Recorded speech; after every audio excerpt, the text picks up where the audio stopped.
Opening night next season, where do you think Luke Walton will be?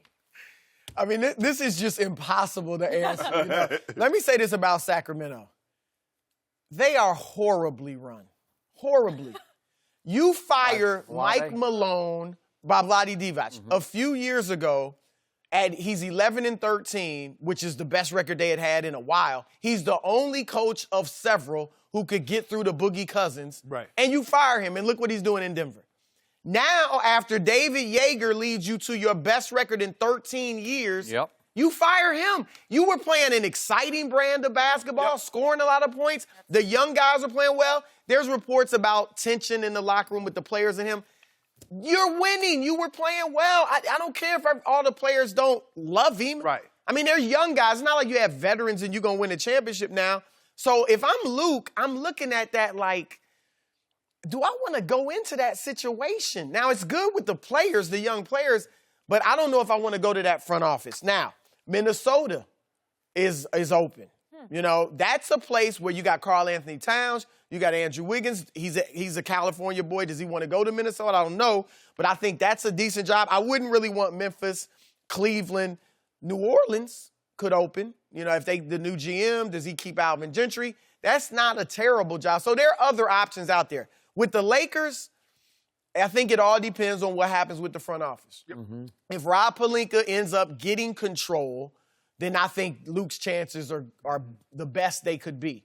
If it's Jerry West or David Griffin or Masai Ujiri or somebody like that, they're going to want to start fresh, as they should. I want my guy. Right, and how many coaches survive 3 front office regimes? That would be the 3rd regime for Luke. And to boot, you got a losing record. Yeah. Like, he would have to go.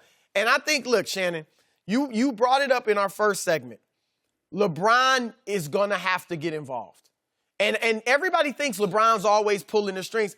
LeBron typically doesn't get that involved with the front office. The front office talks to Rich Paul and hears his views and assumes that's what LeBron thinks. But they don't necessarily know, you know. And LeBron was close with Magic. He did develop a good relationship with David Griffin. He would talk to them. But LeBron, I think, look, David Griffin will have other options too. But if LeBron were to call him and say, Griff, let's do this again, I think he would go there. If LeBron calls Jerry West, now there's some people that tell you Jerry West would not work for the Lakers under any circumstances. If LeBron calls Jerry West and says, and I've been told this, and says, I want you, come on, back, let's do this. I'm told Jerry West would do it. They bring in Ty Lue probably. And now, LeBron would also, though, in addition to those calls, have to go to Jeannie. Yes. And that would be get Jeannie. And look, I'm not for turning over the franchise to LeBron and Clutch. I'm not for doing that. But I am for hearing LeBron out. Heck, the Phoenix Suns hear out Devin Booker. I mean, that's what you do with your best players. You hear their opinions. You don't have to always go with it, but you listen. I'm for listening to what LeBron James suggests and then deciding if I'm going to do it. If Jeannie's going to go family, Kirk Rambis, Phil Jackson, Pelinka, keep him because of Kobe. No, LeBron has to get involved. He's talking about recruiting. He has to talk to Jeannie like, look. Yeah, I've been telling you, Skip. If you go to, what is Monday?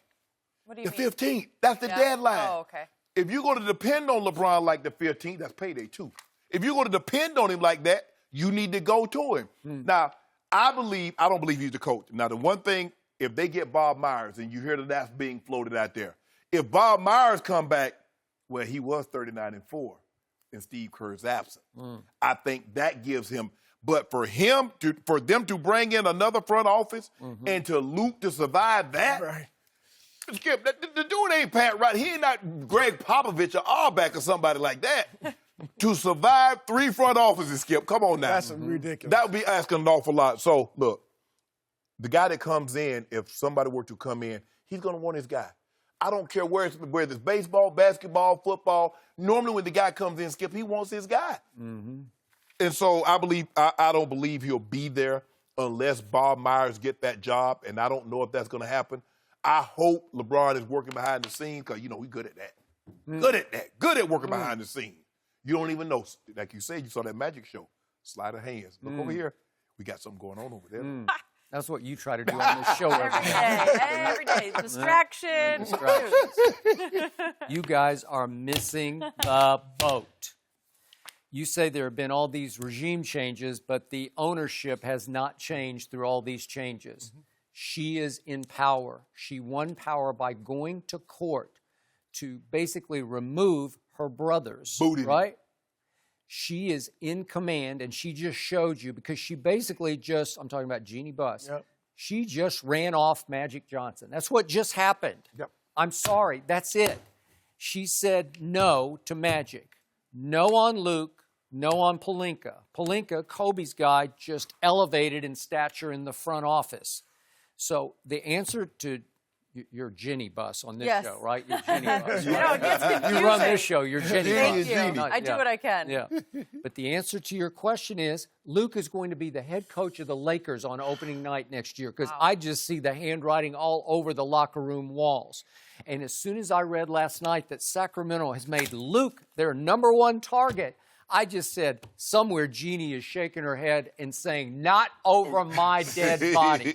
That would clinch it for Jeannie. Like, oh, really? Our re-rising rival in Sacramento, they want our coach? No. And what have we read? What did she always say about Phil? Phil considered Luke literally like a son. Yep. And because Jeannie and Phil were together for a long time, then she would have to kind of consider him like a son, my son, right? too. And I think it is a very close, tight-knit relationship between her and obviously Kurt Rambis and Linda Rambis, the wife of Kurt, who's now elevating in the front office also. So it's clear to me this is what's happening. And it's clear to me she's also saying no to LeBron, because LeBron's, inner circle has made it clear from about mid-year, they weren't for Luke anymore. Yeah. They wanted Luke out. So what did Rick Bucher also report? That around the trade deadline, Jeannie got so upset with Rich Paul and LeBron for trying to just flex their muscles and force the trade and force all those kids to go to New Orleans. She got so upset with that she briefly considered trading LeBron James. Therein lies the difference between her and her dad. There's a reason why the dad put Jim in charge when something happened to him. Because even though he was going back and forth with Shaq, and Shaq was being openly disrespectful, he never thought about trading Shaq during the season. And Jeannie, what you have to understand, if you do what you've always done, you'll get what you've always gotten. Absolutely. 6 straight years. Now, prior to this run, they had missed the playoffs 3 or 4 times, a handful of times. Now you got 6 consecutive years, Jeannie. At some point in time, you're going to have to switch up your philosophy. You can't, if you had a corner store or you had a farm, you could run it like that. She's living in her glorious past right now, because all she knows is Showtime. Yes. Yeah. We did it. And therein lies the problem. The Lakers are run like it's 1982. Yeah. They really are. No, They're a mom and pop shop in a league full of corporations. Yes. Their scouting department is less Archaic. than everybody else's. Their analytics department, archaic. I mean, it's a mess. And I think Rob Pelinka, one thing he's looking at is, I'm going to clean this thing up. And maybe if he stays, I think he's going to bring it up to speed and then get the credit. I modernized the LA Lakers. But Skip, Jeannie, look, you can't help but like Jeannie Buss. She is I agree. sweet. When you meet her, she is so sweet. And she obviously was good at the business side. She's also so tough. Yes, she's so tough. She's sweet and she's tough. Stubborn, tough. But look, how long can this go on though? If she doesn't change anything, if you blow the LeBron James era, and just because you're bringing in friends and family and all that to work these positions, at some point the public's gonna be like, "Hey, can we get up to speed?" Okay, to your point, what just happened was, whether she likes it or not, Jeannie Buss is now on the spotlighted hot seat. Well, she took Magic off and took her to the field. LeBron is there. Like, LeBron was getting all the heat. Yeah. He's kind of in the clear for now. Now it's on Magic and Jeannie. Who was the face of the front office? It was Magic Johnson. Yeah. I mean, he's as beloved a Laker. He's more beloved than Kobe. To me, I made the case earlier in the show. He is more beloved. And I'll We just still talk to wanna my hear mic. for ya. He is maybe the most beloved player in the history of basketball. Am I right? That's Okay. so arguably so for sure. she just pushed him out. That's the way it came across to me. She made it clear, you don't run this, I run this. Right. Okay? She's making it clear to LeBron, you and Rich don't run this, I run this. So what's going to happen? She's going to reach back to her past. Yeah. She's going to keep family around her. She's going to keep Kobe's guy and Rambus and Linda.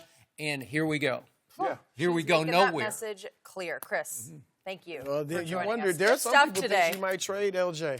Oh, boy. Your boys should go get him. They're giving us Philly, a lot to make the call. talk about these My days. boys? Philly should make the call. Philly. Philly. Well, that's where he probably should have gone in the first place. Philly should make the Seriously. call. I would give up Ben Simmons. That would have been the for smarter LeBron. move, but it's in Philly, not in Hollywood. Right, for basketball.